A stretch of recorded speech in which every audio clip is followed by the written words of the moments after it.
Before we start this episode of Krypton Report, I want to take a moment and just give a shout out here to our Patreon. I know what you're thinking. Gosh, everyone's asking for money, and I get it. But our Patreon is only $1. $1 a month that helps us keep the podcast going. And what we do is we try to find interesting shows and topics and whatever we want to talk about. We've done, as of this little thing, our last recordings were on the Scream series. Brian and Tyler, that's me, do our own show where we record in the car, and it's kind of funny. And we talk about pop culture or whatever is going on. We also have the Supernatural podcast we've been reworking. It's taken some time just because of life. But we do movie commentaries as well. It's something that James and I have done, what we used to do on the main show that we've started doing here. So for $1 a month on our Patreon, you can get those shows. There's at least 4 a month. Also, there's my movie pitch show that I do. But also, what we want is if you're a Patreon, you can come on. You can come on the main show if you want. Or if there's something you want to come on and talk about, we can do it as a Patreon special. So all I want is for $1 a month, think about chipping in, joining our Patreon, and you have a voice to be part of things. Follow the link in the link tree or in the show notes below, patreon.com/KryptonReport. Part of the Press Play Podcast Network. Look up in the sky, it's a bird, it's a plane, it's... This is Jason J. Lewis, the voice of Superman on Justice League Action. This is Mark Wade, writer of Superman Birthright. You're listening to the Krypton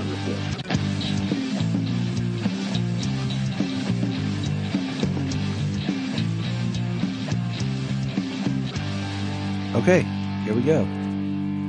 Welcome to the Krypton Report podcast. I'm your host, Tyler, the Superman of Blue, the man of tomorrow. And with me is I have new guests. And what's fun is I have new guests that I've never even talked to. So I can't even really introduce them that well because I don't even know them. And that's what makes this so exciting and fun. It's always fun when a friend of a friend type thing, you know, connects you to somebody else and says, hey, you guys should talk. And so that's what we're doing. I'm going to let them introduce themselves here. And then we're also going to be touching on the graphic novel Superman Secret Identity. So without further ado, I'm going to go ahead and let them introduce themselves. We're going to start with you, Pat. Go ahead. Introduce yourself, sir. Hello. My name is Pat Edwards. I'm so glad he had us on here. And I know we didn't get a chance to chat too much before going live here, but I'd like to start with this 400-page manifesto that I've prepared. Awesome. About everything that's wrong with the world. No, it's got real offensive real fast. We'll get back to that. No. So happy to be here. Again, my name is Patrick Edwards. I am a professional writer. I am a novelist. I have a couple novels in the world, more in the works. I am more and more these days, because that seems to be where the work is, a professional TTRPG writer and designer. I co-founded a studio last year called Storytellers Forge, and we currently have our first big epic TTRPG book, The Black Ballad, currently funding on BackerKit and doing all right. All right. That sounds exciting. We could definitely dive into that more. And then the other guest, I'll let you go ahead and introduce yourself, sir. Hey, everyone. I'm Case Aiken. I am a big Superman fan. I have my own Superman podcast called the Men of Steel podcast, which I co-host with J. Mike Folsom. And Pat has been a guest on our show plenty of times because Pat is a wonderful person and a great nerd. Case and I are dear friends and frequent collaborators on podcasts and other mediums and such. And that is what led them to joining me here today. I have recently started checking out your Men of Steel podcast. I'm listening to, I believe, the most recent episode, The Return of Superman. You guys are talking about him coming back after the death of Superman. Yeah. And considering that we're at the anniversary of it all, we wanted to do some coverage on that. Of course. And you know what's ironic is, we started, like, my son, he's 8 now. We've gotten into collecting like the McFarlane figures and everything. And we did a whole episode where we were just talking about McFarlane figures. And he goes, without missing a beat, he goes, why isn't there a Doomsday? And I paused and I was like, there's no reason why there's not a Doomsday, especially this year. Ooh, McFarlane Doomsday? Yeah. Like, my wife, for Christmas, the kids got her the Swamp Thing, the large Swamp Thing figure. And that's probably the biggest McFarlane figure that we have. And there's a couple that we bought that were bigger, but Swamp Thing's been the biggest. And I'm like, why is there not a Doomsday that's as tall as Swamp Thing and as wide as that Man-Bat figure they made? Every time his name gets checked, though, I get hit, and I am falling off hard on McFarlane stuff, but that was one of my earliest, like, entrees in like, grown-up nerd stuff as a kid. I'm saying as a kid hanging out at the comic book shop and Spawn was new. I think I picked it up and I read the first like 20 some issues when it was new. Way too young. If you're in my late 30s, way too young for that. And you're like, oh, this is salacious. I didn't know. Spawn was that like gritty comic book property that was like dangerous. Like you go to the toy store, you're like, oh, there's the X-Men, Batman animated series, and then there's the Spawn toy. And you're like, comes with the comic, and you're like, can I get this one? Your parents are like looking at you.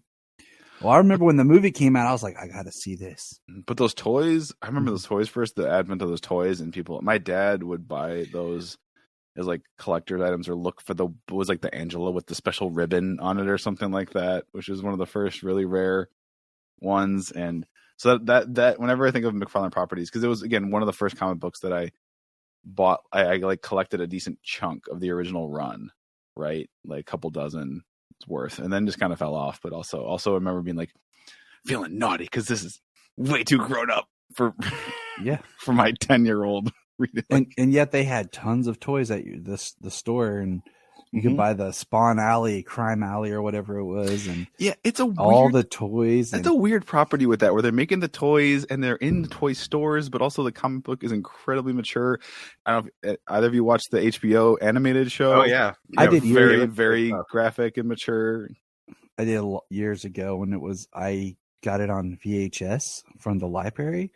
When it was still like, can't watch that yet.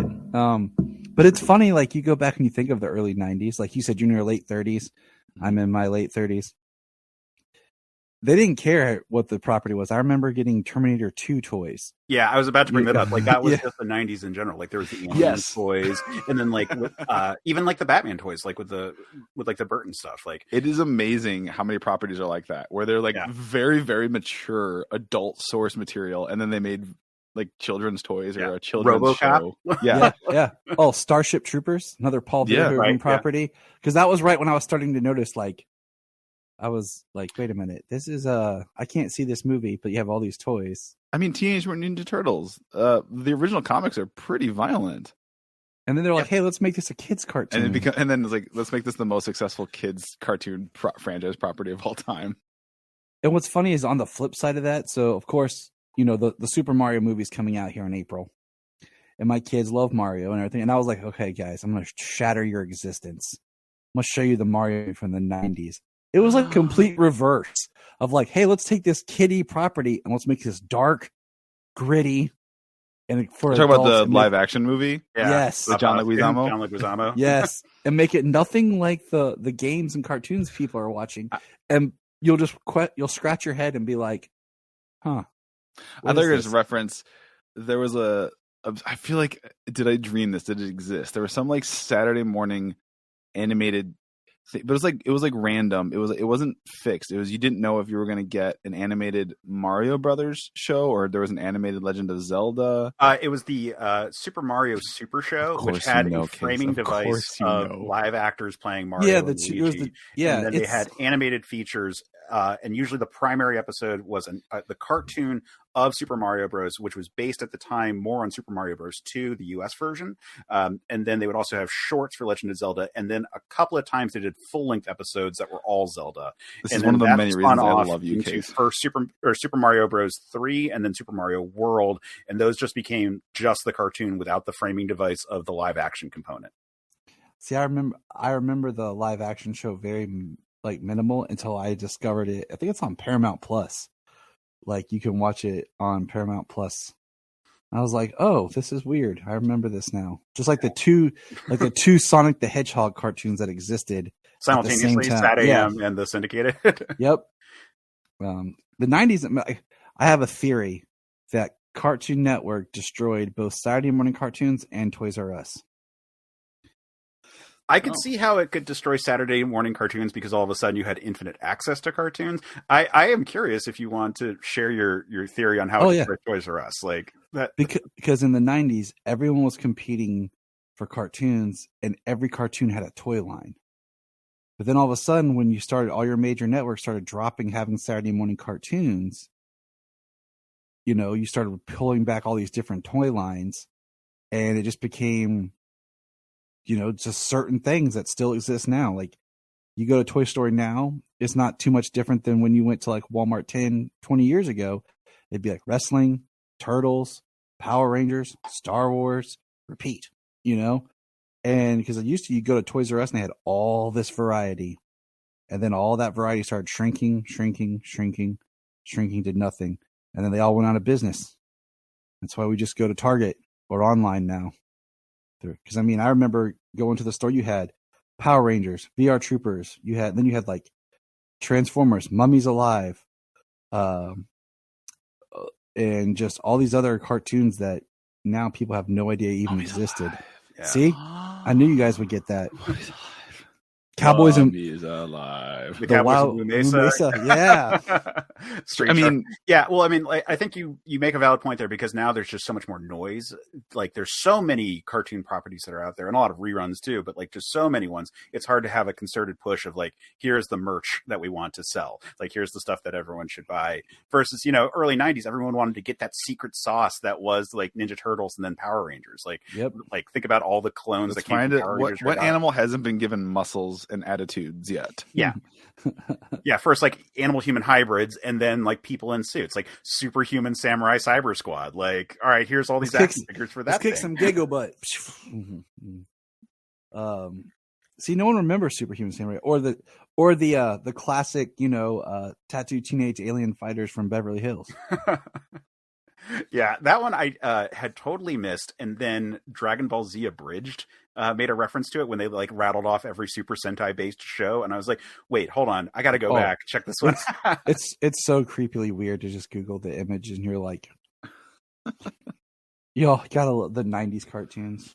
Yeah, well, like kid properties in general, like the whole like Fox wave of like Los Luchadors and the the Champions of Tir na Nog. Yep. Was it Knights of Tir na Nog, right? Knights of Tir na Nog. Yeah, sorry. Yeah. Well, And all that then- was Saban just kept ripping himself off. What He was the like Pirates one? Pirates of Blackwater or Darkwater? Darkwater was the cartoon, but Yeah. And then you had the Beetleborgs, the VR Troopers, the Masked Or- Rider. speaking about properties that should not have had kids properties, Conan the Adventurer. Oh yeah, Yeah. Oh, yeah. yeah. That's Yeah. Speaking of teenagers with superpowers, should we talk about Superman? Yeah, Yeah, and we pop culture like inclusions of these characters, like hey, how we're just enjoying nerding out over cartoons that I remember that people look at me like, I have no clue what you're talking about. We got you. Oh, but man, I mean, what- like those are intrinsic to our growing up process, like because they are just a huge part of pop culture, and discussing like the world is impossible without conceiving of a world where like we were inundated with all of this media and whatnot, as is the case for Clark Kent in this book that we're talking about. Yes, it is. So the Secret Identity, I'm so glad you brought this one to the attention of that you wanted to talk about this one, because it was on my list of I'll get to it sometime.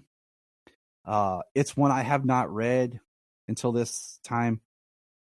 Probably about 13 years. It was right before my wife and I got married. So about 12, 13 years ago, I read this. So I was really excited to revisit this. And it came out in 2004 originally, correct? That sounds right. So, about there. Mhm. And yeah, I was really glad, because I looked at the list of episodes you had done, and I was like, oh, you haven't talked about this. And for me, it's like one of my favorite Superman books, and we talked about it very early on the Men of Steel podcast. So it's been a little while since I've had a chance to talk about it, since we already did it. And I was like, great, let's do it again. It's also nice to get a new perspective, like you said, because some books, you read, you don't read them for 10 years or something, you come back to them. Mm-hmm. And you bring a different perspective with where you are in your life. When first time I read this, I didn't have kids. Now I'm reading this and I have kids, and that changes my perspective of how I interpret this story and how I feel about this story. Mm-hmm. So it's nice to kind of come back around to it. Yeah. Absolutely. Yeah, I mean, it's certainly a really intricate work, and that's to be expected, considering that it's Kurt Busiek as the writer and it's Stuart Immonen as the artist, and they're both just like masters of their craft, and they like have layered it all with like all the subtext and all this like introspection, so that it's just a really, really refined piece of superhero fiction. I say it's probably one of the most unique Superman stories ever done. Because I feel like it echoes other things, but at the same time, it feels completely fresh. And I think at times, even if he wasn't Superman, like in costume, you'd still enjoy the story for what it is. Yeah, like the book opens with a guy named Clark Kent in Kansas who is teased because he is named Clark Kent living in Kansas. Yeah, I want to back because for me this was the first time I read it for this, and I didn't know what to expect, and I find just the premise so very interesting as far as what if this Superman exists in a world where Superman exists, right? What if the character Superman exists in a world and then actual Superman exists in that world? Because usually it's the medias that posit superheroes are real. If there is comics in that world, the comics followed the real superheroes, right? Mm-hmm. It's like, oh, superhumans are real in our world, and now there's these media empire, like The Boys or whatever, yeah. Right? Mm-hmm. And this is it just so happens. I found that very fascinating, and then I just don't know what I was expecting. I think I was expecting more of a superhero, quote unquote, capital S, capital H story with big fights, but it's like, no, it's a very human story. I don't know if I was emotionally ready for that, but it was just very almost small scale but big emotions. I don't know, just especially also as a father of small kids, and just I don't know what I was expecting, but I was kind of like, oh wow. I kept as each new layer was kind of peeled back on what this was, I was like, oh, okay, this is what they're doing. Interesting. Yeah, I think there's a lot of comparisons that you could make with Superman Earth 1, which is the J. Michael Straczynski story. That is very similar to this, in that it is, what if Superman was in the real world? Mm-hmm. But whereas that kind of goes for the route of being, we're going to do Superman in the real world, but it is a full Superman comic that's going to deal with supervillains, and it's going to deal with aliens, and it's going to deal with all the things. Like he is from mm-hmm. Krypton. There's all these elements that we're going to bring into it, but we're going to explore it from a 21st century lens. This is one where it's going back. I mean, so the impetus that Kurt Busiek references for why he came up with this idea is the Superboy of Earth Prime. Yep. Superman coming from the real world. And that is in itself building off of the Silver Age Flash concept, where Barry Allen is a fan of the Jay Garrick comics, and that it turns out that, it's a different dimension. But initially it was just, he was a nerd who liked this comic book, and then he got the same superpowers as the character he liked in a comic book and decided to be that in his world. Mm-hmm. But that was in the 60s, or what was it, 59, I think, was when the first appearance of Flash, Flash, that world is very different than looking at 21st century America. That world is very different from looking at a character like Superman, who is, like we said, ubiquitous in pop culture. Superman is shorthand for superhero, and superhero as a concept is now a thing that we can't imagine being without. But in 1937, you may not have ever conceived of something like that. You're actually correct, because I was going to bring up the thought when I first started reading about Superboy Prime, the idea of, in Superboy Prime's case, he's not named Clark at first, or is he? Yeah, he is. He's Clark, yeah. Yeah, I had to think for a second. I've been reading. You ever read so much that after a minute, you have to stop and pause and be like, okay, wait. Well, there are differences. He's from Maine or Massachusetts. He's from the East Coast instead of Kansas. There are differences from normal Superman, but he is Clark Kent. And then Superboy Prime, of course, we have the whole Infinite Crisis with him. But with this, I like, because part of me, I know we're skipping around. When I read this and he gets his powers, I was really hoping that it wasn't going to be some sort of wish fulfillment dream. Just because he's out camping, and he talks about laying there looking at the stars. Mm-hmm. And as I'm reading this, I'm like, I just really did not want this to be some sort of wish fulfillment dream story with Clark. But the fact is, we never really get that definitive answer of how he got his powers. They just appeared. There's a quick panel late, because I just finished literally this morning the chapter 4 I read. I think there was a reference to meteor showers and then some chemical getting in the groundwater in Kansas around the time of his birth or conception or something like that. It was because he's been studying for years for his books and things like that. Yeah. We do get the line, later about his book about the rise of the superpowered beings, and there's other ones that come up, in the future we see, and I like how he is Superman, but at the same time, he's not exactly the same power set as the comic book Superman.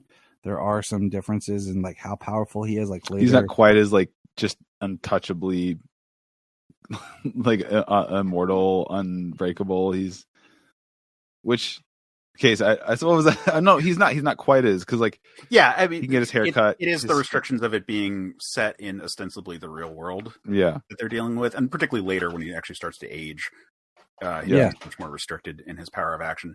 But they do also kind of make note to that he has powers that don't make sense in the real world, but they do make sense in the comics, and somehow he has them. Like he's able to hear around the world in a way that would have been impossible. He's able, his senses don't work in a way that like makes any sort of scientific sense. They're all built off of this like comic premise, which I think speaks to his powers specifically being. They are a wish fulfillment in the sense of like it has to be manifesting based on his own identity as Clark Kent and the amount of teasing he's experienced as being compared to Superman and sort of emulating that power set. Like they're very vague about like how it all works, like where it all comes from on purpose. Cause like, that's not the point, No, it's not. And that's what I like about the story is it's not about, there's, what I liked was there was no real like we're going to do this 1-to-1 kind of ratio, or there was no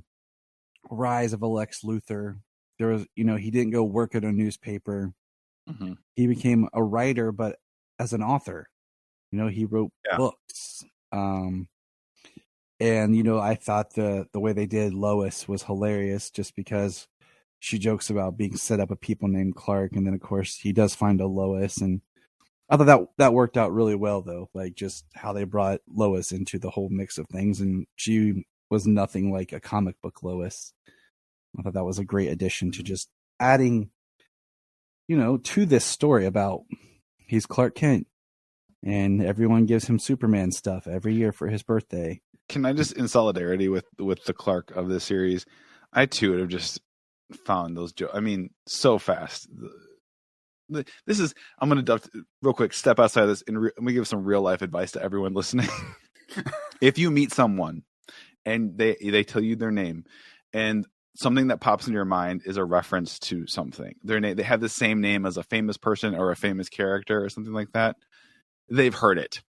Whatever you're thinking of, whatever crack you're thinking of making, they've heard it many, many times. Don't do it. Just don't. Yeah. I promise you they'll like you better because they know, right? Like if you meet someone, and I don't know why this is the first name, and their name is Steve Jobs, like they've heard it. Okay. Like they've heard if you meet it, because that's a very common name that could be out there in the world. There's probably is another Steve Jobs in the world. And like, they've heard it, and they'll probably again like you better because you're going to meet them. You're going to hear their name. You're going to make that recognition in your brain. They're going to see it in your eyes that you made the recognition. And then if you choose not to acknowledge it, they'll probably like you a lot better. I'm just saying. Just be like, cool, man. Yeah.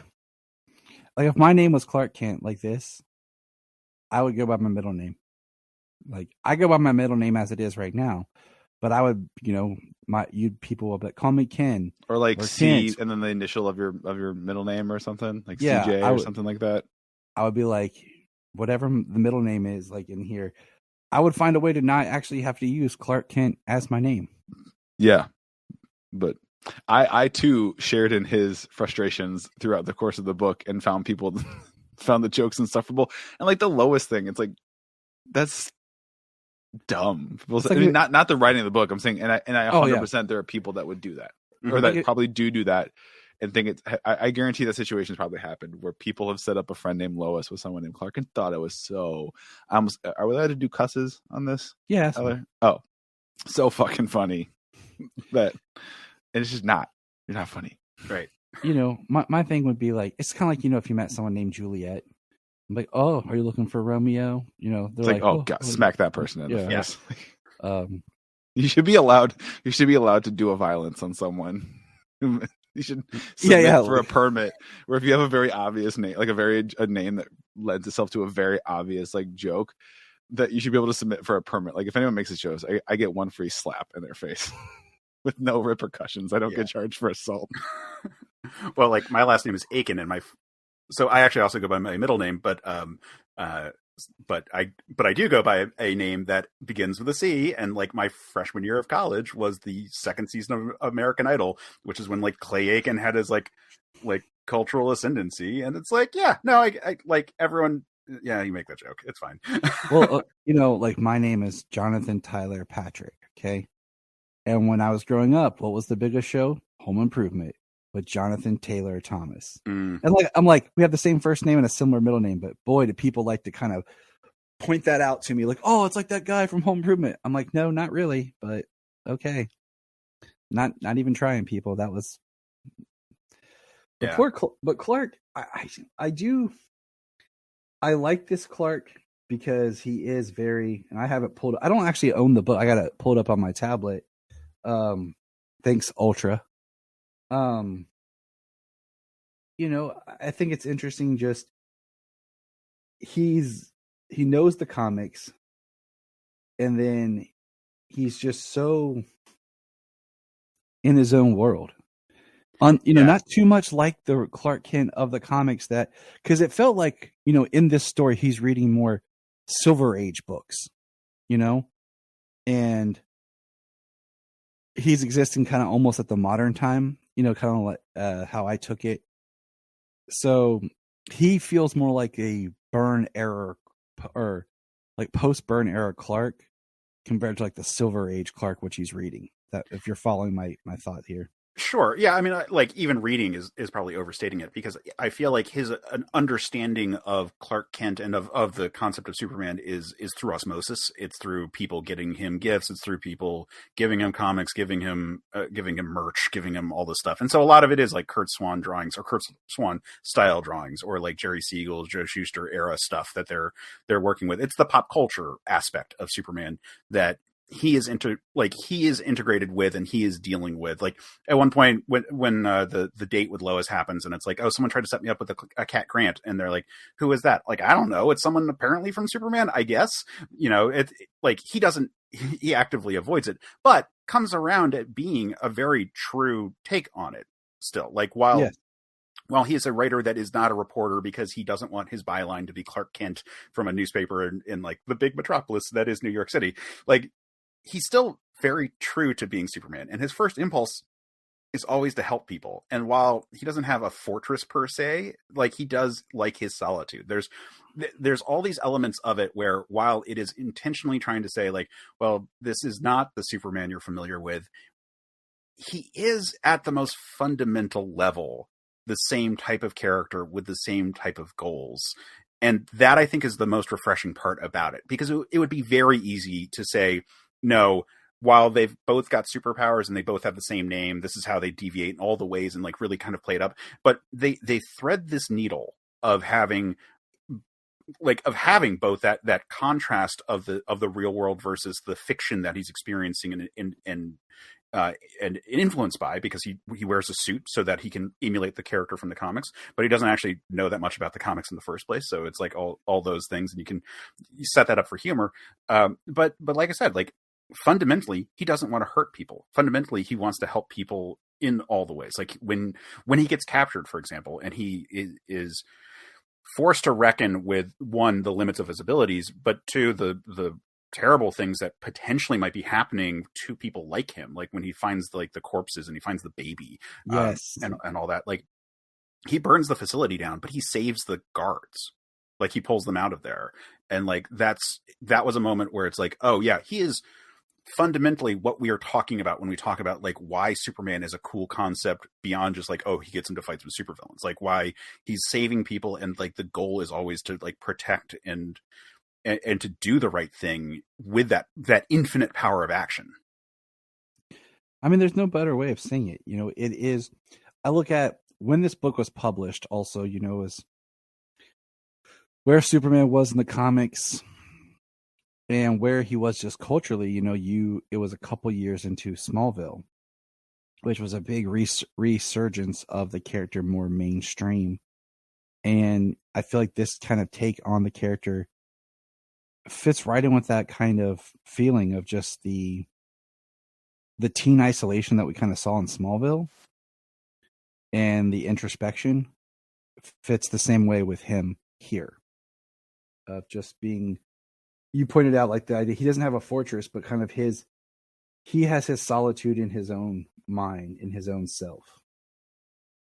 And this, we didn't say it, but this was printed in 4 would you say volumes? Issues. I mean, it's a 4-issue miniseries that was then collected. They're a little bit longer than your standard length comic, but it's, pretty, like, it's a pretty short read overall.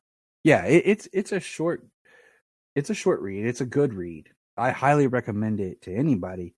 One of the things early on in the first issue, I have it pulled up here, is when he's interviewing with the local-ish reporter, and he his like no pictures, no video. He's trying to talk to someone and help them discover who he is, and then he finds where they're actually recording him. It's a very good panel of just him losing trust in people. Yeah, the first issue, it's easy to gloss over the first issue once you've read the full story, because the whole story ends up being very centered on his career as Superman, and a lot of the drama really kicks in issue 2, like particularly when he gets captured, because all of a sudden that shifts the concerns that he has about the world to being actively being pursued, and it's not just for the sake of privacy, it's literally for his own self-preservation.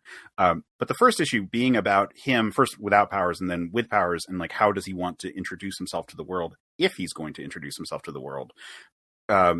You get a really compelling story just then. That issue could have been a standalone story, and you could kind of roll with it, because you've got the opening drama of it all. You've got him first coming to terms with the powers, and then once he's identified in sort of passing and relates to this reporter who, kind of goes full supervillain by the end of the issue. She sets a bomb to draw him out, which is, kind of insane to do as a person.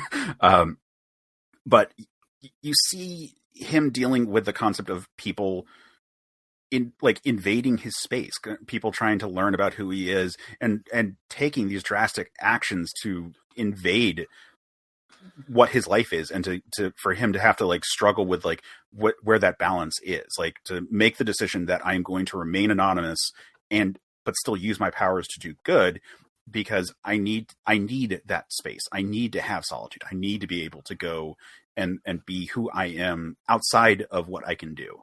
I think there's a conversation to be had about celebrity, for example, and how that sort of plays in. Think about child stars and influencers and all that, who once you're in the public light, can you ever really retreat from it? And he makes the decision that he doesn't want to do that. And that, I think, is kind of a novel approach. Even though the idea of a secret identity is a graphic novel approach. Well, but even though secret identities are built into comics, Superman has always had a secret identity. That's always a thing that is part of who he is, so he can be amongst the people and all that. Usually when people really are investigating the concept of it and really kind of exploring it, we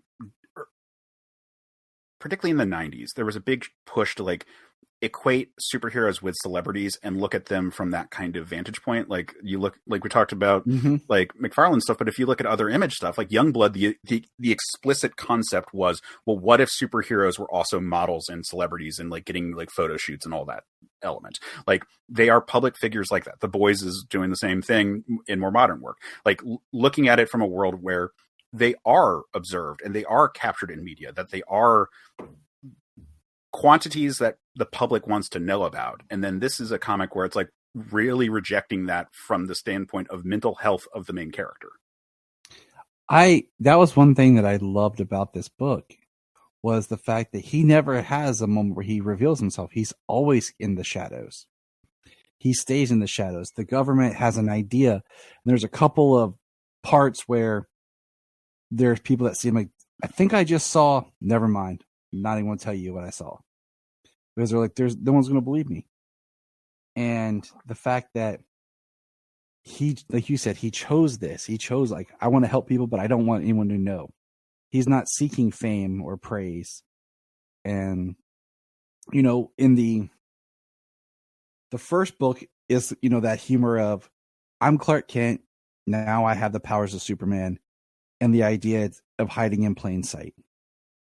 Like, you know, he walks around with his shirt on, his costume on, like, you know, at the festival. We have the scene here with the festival, and it's hard to see the reflection, but yeah, but the Halloween festival, and like, there's lots of Superboys at this thing. Yeah, and it's fun. And then we get into, he meets Lois, that whole thing. And then the big part is when you find out they're having kids. And I feel like that's the biggest shift, where he finally has fear put in him, where it's about what's he going to do to protect his family? How can he make sure that no one's going to come after him? Well, his kids have powers, because, you know, at the same time, if you're talking about the drama and everything, the stakes are raised with him trying to go to the government and basically confront them and find a way that they can work together so that they won't come after him. And they were shitty. Big surprise. Yeah, big. I was totally expecting them to be buddies, hand in hand. Just super chill and open and willing to collaborate, not try and dominate and assume total control. No. Yeah. Yeah, I mean, there's no, yeah, totally. But you pointed out when you talked about backtracking just the festival and his choice. I remember reading it thinking, like, why then keep that mantle, right? And that's so recognizable. But actually, that probably helps keep his secret. Is that because if developed like superpowers for some inexplicably in this world where that doesn't exist, and you wanted to help, but you wanted a secret, probably putting on the costume of a fictional character would be one of the best ways to maintain your secret, because someone saying, I saw Batman or so you saw someone dressed up as Batman, not a big deal, is a much different. It's like, no, I saw someone do some crazy shit and they were dressed like da da da da da da, and it's like new, and it's like, okay, well, you didn't just like make that up or something, right? Like, yeah, you're reciting something. But if you're just dressed like a very recognizable character, it makes stories of potential witnesses seeing you do your heroics more, like, less credible. And yeah. Because, like, I saw Superman. Well, I saw Superman over here. No, I saw a real Superman. So did I. Yeah. Yeah. And especially because it's Superman, like Superman specifically, like, again, shorthand for superhero, like, goes beyond just like, oh, it's this well-known figure from comics. Like, it's literally just like a character who supersedes like the confines of the media that he was birthed from. He is a pop culture icon, and they make the comparison with Elvis a lot, but I would say it's even beyond that. Yeah, I mean, yeah, yes, I would argue, like, if you showed take their like official symbols or whatever, the amount of people that know probably what the Elvis TCB lightning bolt symbol and could recognize that is a fraction of. I bet there are just hundreds of thousands of people, if not more, that you could show the Superman S to, and they might have never seen a single page of an actual Superman comic. They're like, oh, it's Superman. Yeah. Yeah. Isn't it like the Superman symbol and the Mickey Mouse like ear symbol, like the two most famous branding symbols there are? I mean, they're certainly up there, and like, maybe you could throw a crucifix in that mix. The swoosh. What about the swoosh? It really made me think of the Simpsons joke, actually, where it's just like Homer is careening down a hill, and it's like, I know I'm not a praying man, but if you're out there, please save me, Superman. Like, you know, it's that level of it. And I think that that's part of why it works so well, because you can believe, like, hey, if you're wearing this costume, people are going to dismiss you as a crazy person when you say that Superman saved you. And it's such a clever way to hide in plain sight. Absolutely. And that, I mean, you could have almost named this book Hiding in Plain Sight. Or Superman : In Plain Sight. Yeah. It's definitely a property that I think hasn't been, like, you know, I thought about this, like, what do you guys think, like, if they did an animated adaptation of this story, a self-contained, you know? I think it would be entertaining for people that were fans of the book. I don't know how, like, putting on my like business hat for like creative. I don't know. Maybe I'm wrong. Tell me I'm an idiot, but I feel like you'd get a lot of people who, because you're reaching maybe a wider audience when something's animated, or Mhm. and they're going to keep waiting for that villain reveal or something. It's like, oh, okay, now the real story, and that's not what this is about. And it's actually it ended up being one of my favorite things. Was this isn't like a superhero story. This is a very human story that happens to star a superhero. This is a very just human arc of life and making choices for building a life that you want for yourself and dealing with struggles. And there's no world ending, larger than life climax finale moment, but it's like a series of choices you make, obstacles you overcome to try and build a life for yourself that you could be happy with. No light. It just so happens you're contending with godlike powers. Yeah. Yeah. No blue laser or anything like that. Yes. Yeah. Because I just feel like it's a story that I like, for everything you just said, that is why I like this. The older I get when I read comics, it's this type of story that I gravitate towards more than the punchy, big battle. The idea of what these characters wrestle with, and especially, when him with, his wife, where he's trying to tell his children, hey, I have powers. And he like leaves his, journal out to see if they read it. And he thinks his daughters develop powers, but he doesn't want to kind of come out and ask them. He's waiting for them to tell him. Mm-hmm. And that whole, like, being the parent aspect, I enjoy this time around more, of just like, dealing with your kids, their lives. It's their lives. What do they want to do? He doesn't want to force them into anything. And then to come around, you find out that they have powers. And yeah. I like the idea he has the twins. That was But on that, with the reveal, there was a line that summed it up. I thought really well written. It was a line, I think, that was in the context of the book, was in his journal he was writing to himself. And it kind of like talking about like why he didn't want to confront them or say, hey, I think you might have powers. Can we talk about it? Because I feel like that's a lot of parents. That would be one of our, if we think there's something right, we might want to go to them and be like, hey, in an attempt to be like, let me show you how open I am to listening to you and hearing you out. But how they could possibly hear it, and they spell it out so plainly in the book. And as that's one of the things that's gonna stick with me, I think, forever as a parent of small kids as they grow, is the line, because he goes, he was saying something like, I'm trying to imagine how I would feel if somebody came to me and just basically said, I know your secret.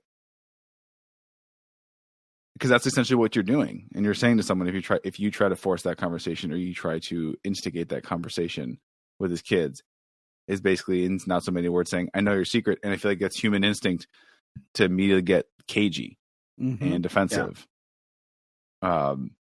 So that's something I'm going to internalize, just as far as I feel like in dealing with my relationships with people, or if there's something, and just is, and it's harder, right? Because there might be an issue or something you want to discuss with your kids or a loved one, and you really want to talk about it, and you really want them to know that you are here, with empathy and openness, and you just want them to feel comfortable.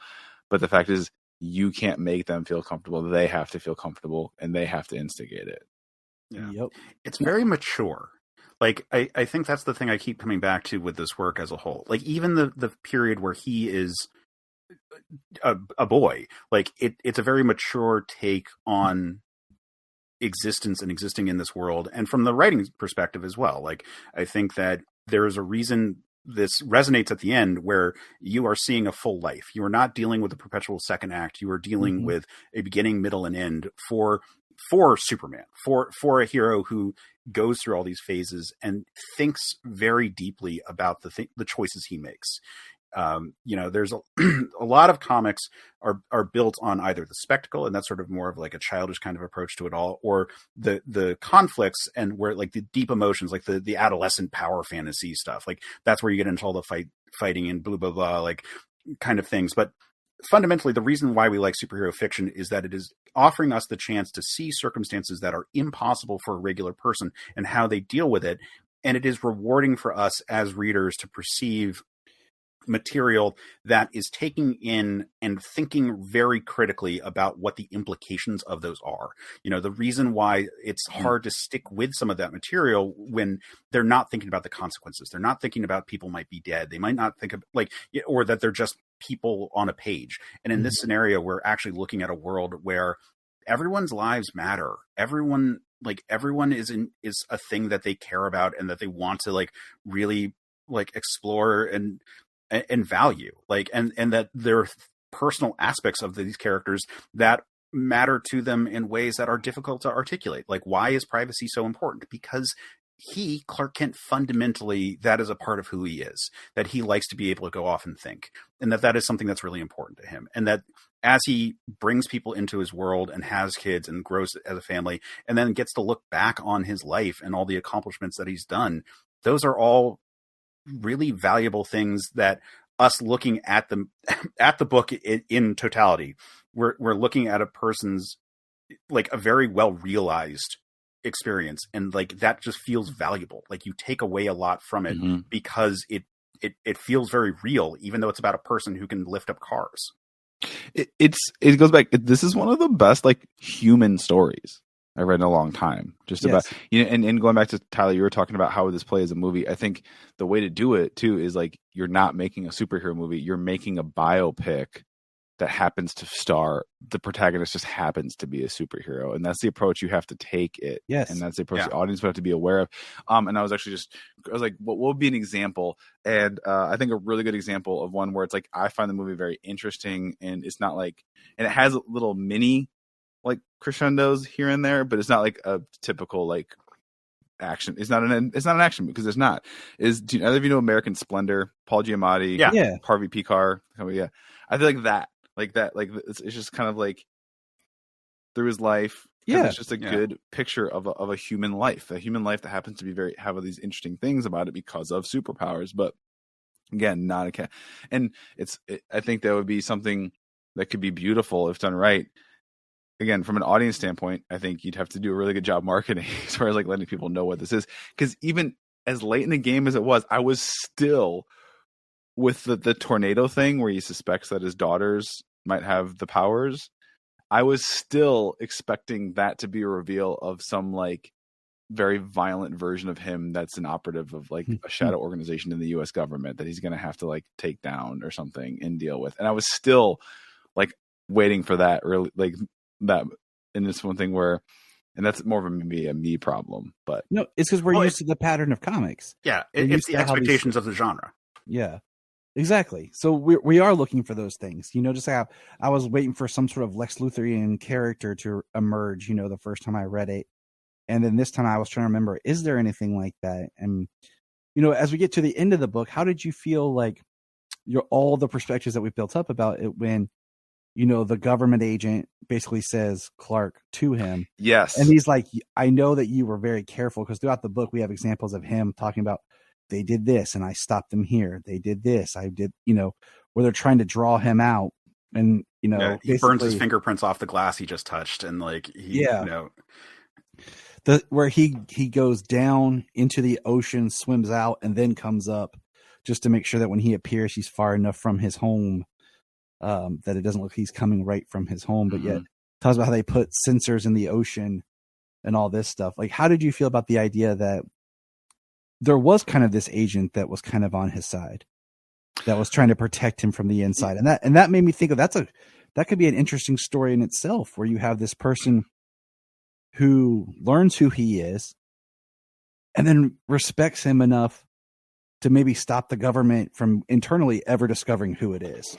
But what I like about it too is that he wasn't always going to be that person, right? Their first meeting is very violent, and even when is their first several. Yeah.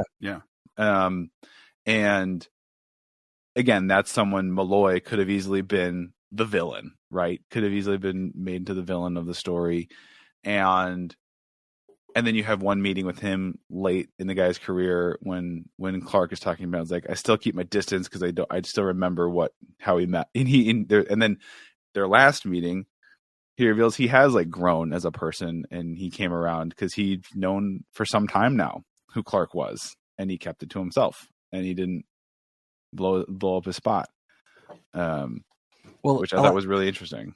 Again, a human journey, right? Mm-hmm. This little bit here, he says, hold on. I still had cotton in my cheeks, forms in my nose, tinted contacts. I had changed the shape and angle of my ears. Like just that little detail he went into so that if they did look at him, there was characteristics of his own personal face that were altered. So maybe they couldn't figure out it was him. Yeah. And he does the same thing when he first puts on the glasses, where it's like, it's not about someone knowing me, not recognizing me. It's about someone who's seen me at a distance, not immediately catching me from across the street. I think they do a lot of work to really kind of justify even just the tropes of the medium. It's really well done. And and then when he's dealing with people who he has to deal with on a more frequent basis, he has to get more elaborate with it.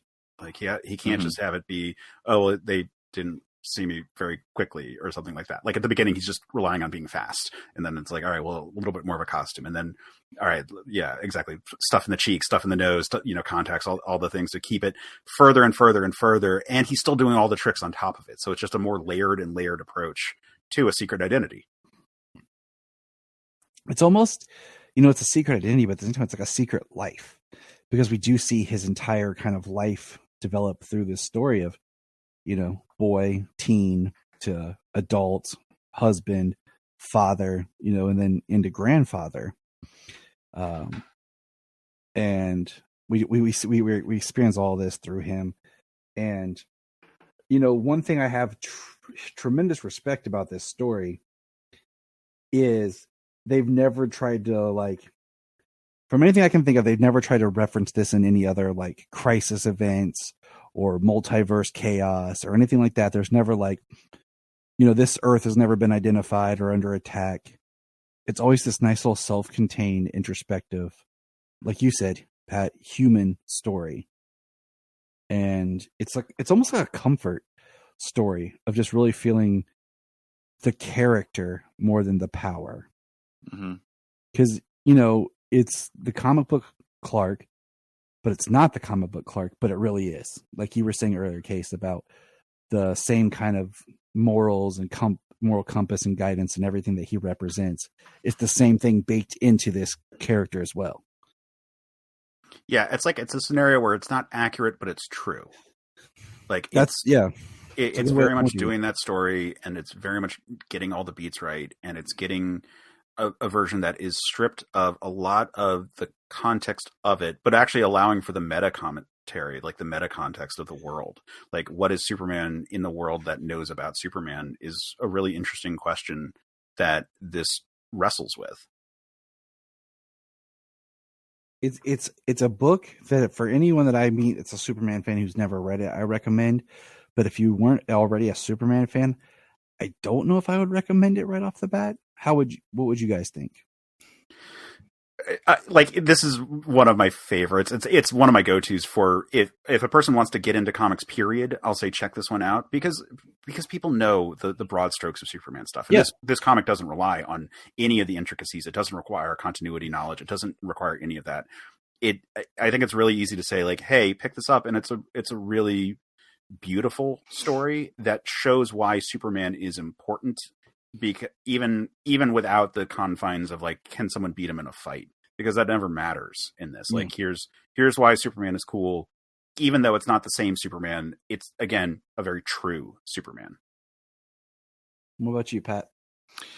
Yeah, I think I concur with Case just in the sense of, because if someone's not that into, as far as from someone who's not a huge comic fan, maybe they'd like this because it is a different take on it. It is again, if you want more human story as opposed to a bombastic superhero, punch people through skyscrapers type deal. And I like things like this. I like things that are, some of my favorite sort of nerd mediums are movies that aren't capital S superhero movies or sci-fi world-ending movies, but it's things that are, it's kind of another genre that just happens to take place in this medium, right? I was Captain America Winter Soldier is one of my personal favorite MCU movies, and a big part of it I say is because it's not a superhero movie. It's a spy thriller that takes place in a superhero world. Yes. So Agreed. I like things like that a lot, and I want more of that in my genre. I want more. I want more like genre blending, where I want to take like sci-fi, take superhero, take fantasy settings, but then give me other kinds of stories in those that aren't save the world stories. Agreed. Give me rom-coms in all of those. Yeah. There are some great comic rom-coms that have been out there, but yeah, I mean, like going back to the movie idea here, I think you'd have to either the art style would be really something difficult to capture. Like it might be a live action movie instead of an animated thing with like animated segments if you're referencing the comics or I think like actually this would be better as a live action than animated if you're going to make a movie. Might as well blue sky it, right?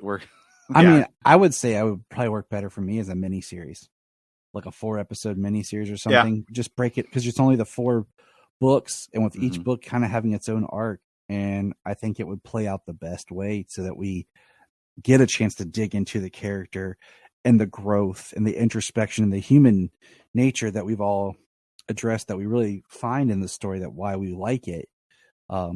With the superhero wing kind of in the back, like I'm okay with that, you know? Yeah.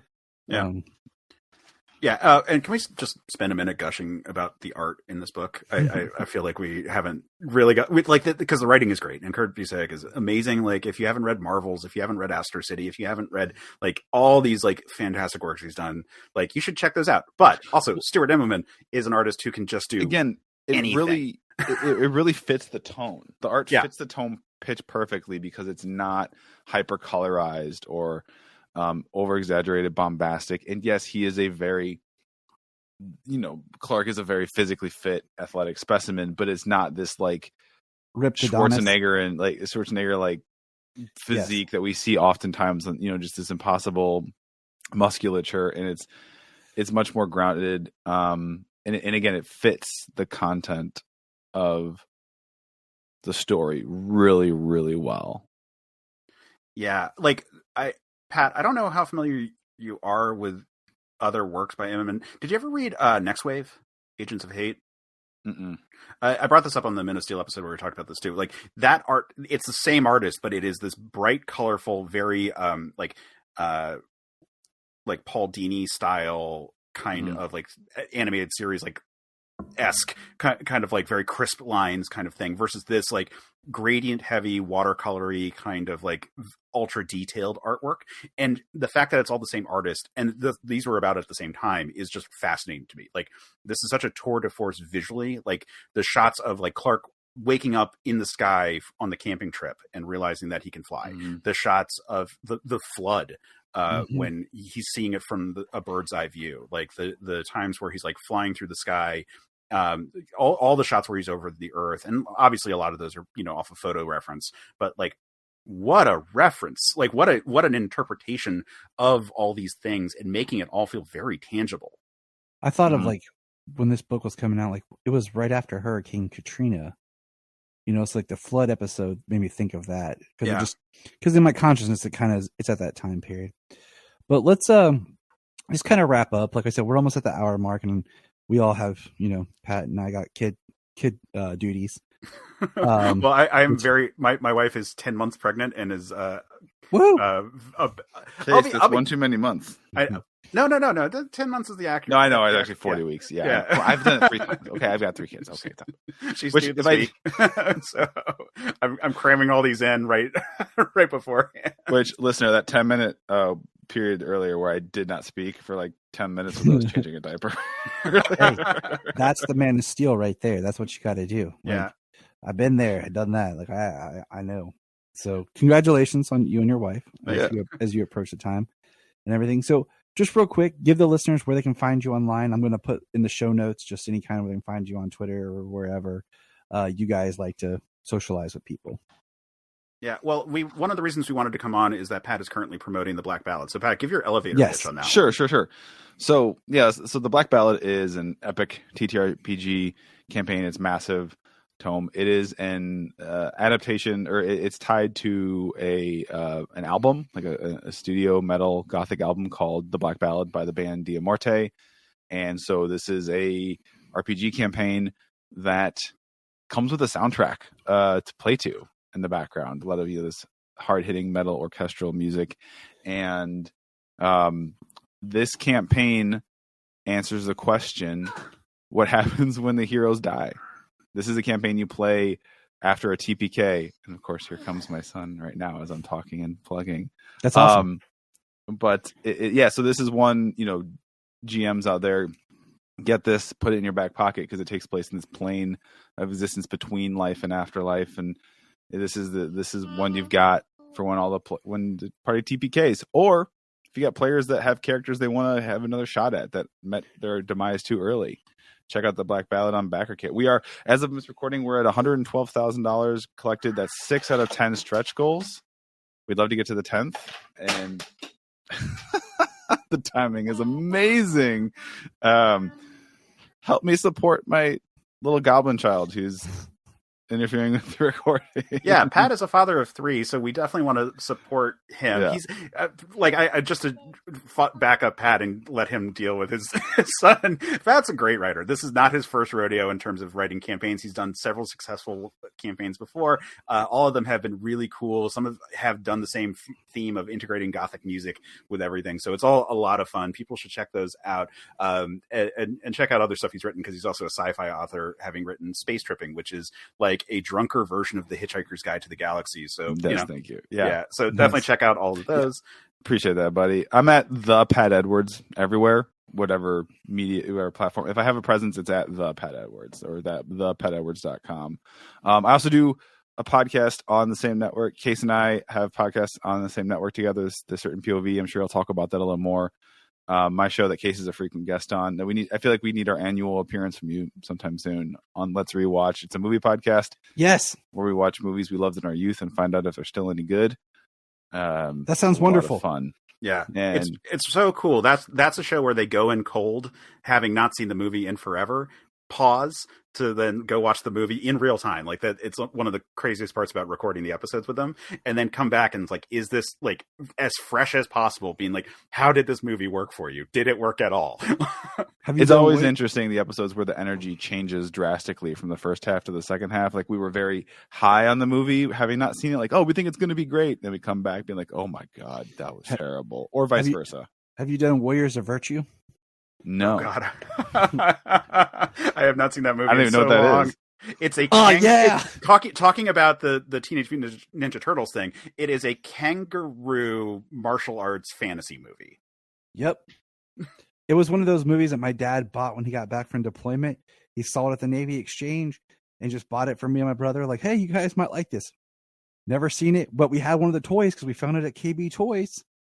We had one of the roos, and I have not seen it since like 95, but it's always back here in the consciousness, Yeah. But yeah, Pat, please. I'll send you a link. Yes. Yeah. Or anyone, like, if you're interested, again, there's so much cool stuff going on with this. I know there's not only the orchestral backing track, the art is utterly gorgeous. We're going to have maps for your VTTs. We're going to have, we have downloadable like MPC audio by professional voice actors. One of our voice actors who's recording lines for us, so you can like download and you can play it, like really set the tone, is Carlos Ferro, who was the voice of Dom in the Gears of War series, who was Leonardo da Vinci in the Assassin's Creed game series. Nice. Our art director, James Masingo. So the art is just, he's worked for Borderlands 2. He worked on that. He worked on Shadowrun. So check out just the Black Ballad, or it's on BackerKit, not Kickstarter. BackerKit, awesome organization. We've partnered with them for a long-term partnership. We got a bunch of books coming on their platform. I'll send you a link. You can check out my website. There's a link right on the landing page. We'd love your support. And also you're supporting lots of really, really awesome people, really good. So we take it really seriously as far as like paying our freelancers and our collaborators. And we have multiple stretch goals built in that we're already at a point where everyone's getting paid their full quote for all the work, all of our collaborators and freelancers. But we have raises built in for stretch goals. We have stretch goals that are purely, we want to pay these people more. We want to pay our freelancers more. And especially in an industry where oftentimes freelance organizations are finding reasons to pay freelancers less or hold back money that they're owed. And myself and my partner Rick Hines and I are both victims of that in the past, where we've been taken advantage of by studios and not paid what we were owed, and or people taking credit for work. So we are Support Storytellers Forge. We are this new studio that is trying to be this sort of haven for independent creators that want to get their things out in the world, get paid fairly for it, and also retain full ownership of their own IP. That's a big thing too. So check us out. Case, do your stuff. Yeah, well, you're a delightful human being, and I love you. As for me, as Pat mentioned, we are part of the same podcast network, which is the Certain POV podcast network. I've got a couple of shows on there, as well as we have a YouTube channel that I put a lot of stuff out there. So if you are a Superman fan, which I am assuming most of the people here are, so we mentioned the show Men of Steel. It is a podcast that you can find on all of your players, but again, links at certainpov.com. We also put up clips on our YouTube channel called Minutes of Steel. And on the YouTube channel, we also put up a series called Superman Analogs, where I talk about characters who are often based on Superman or have some sort of thematic similarity to Superman. So, first episode was Captain Marvel / Shazam, as an example, or we'll talk about Hyperion, or sometimes it'll be a bigger stretch, like characters who are dealing with the archetypes of Superman, but are, second or third generation removed from that all. But usually those are run about 3 to 5 minutes, and it's just like, here's a quick, nutshell explanation of who this character is, kind of thing. So check those out at the Certain POV Media YouTube channel. As for other stuff, if you like movies, I am the host of Another Pass, where we look at movies and discuss how at the time of production they could have been refined, or every 5 episodes we'll look at a movie that was almost a giant train wreck of a production, and how through creativity or gumption they were able to figure out making a pretty good movie out of it. Also check that out. We just did a run of the original 5 Planet of the Apes movies, going in reverse order. So with Battle, it's all right, so Conquest came out, how do you make the sequel? And going in reverse order up until our 150th episode, which was looking at the giant behind the scenes nightmare that was the production of the original Planet of the Apes, and how successful of a movie it ultimately was. So that check all those out. They're great. And yeah, those are the main active stuff that I'm working on, aside from spawning. So those are the main things I want to direct people towards. But you can find links all over at certainpov.com for all the stuff both Pat and I are working on. All right. Well, thank you guys for being here. I appreciate your time and the conversation, the insights, and keep us updated with, the Black Ballad. That would be awesome. Will do. Thank you so much. Oh, you want to say bye? You say bye-bye? Say bye-bye.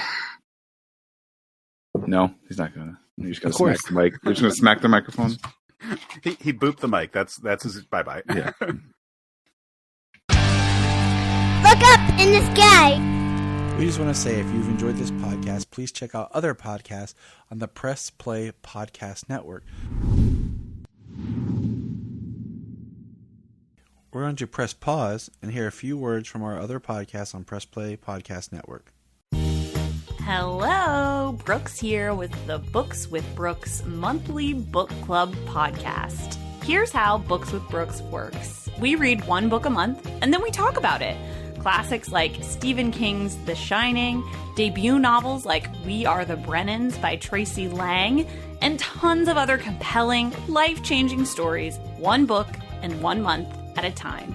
So come read along with us, and then listen in. If you are like Tyler and James and can't get enough super talk, check out these other podcasts.